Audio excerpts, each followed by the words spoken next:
Open the front cover of the printer. It's not important if the printer is turned on or off. Grasp the handle of the old toner cartridge and take it out of the printer.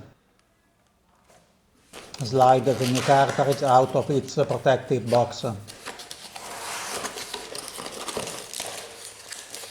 Pull the protective cover out of the cartridge. This cartridge has a chip. There are no reset procedures.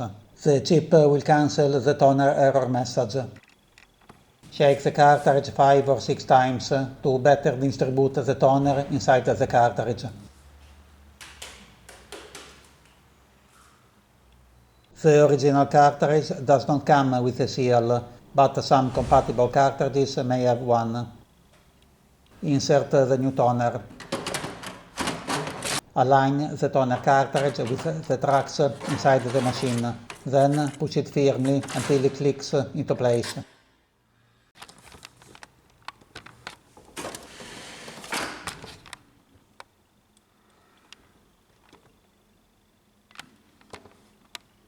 Close the front cover.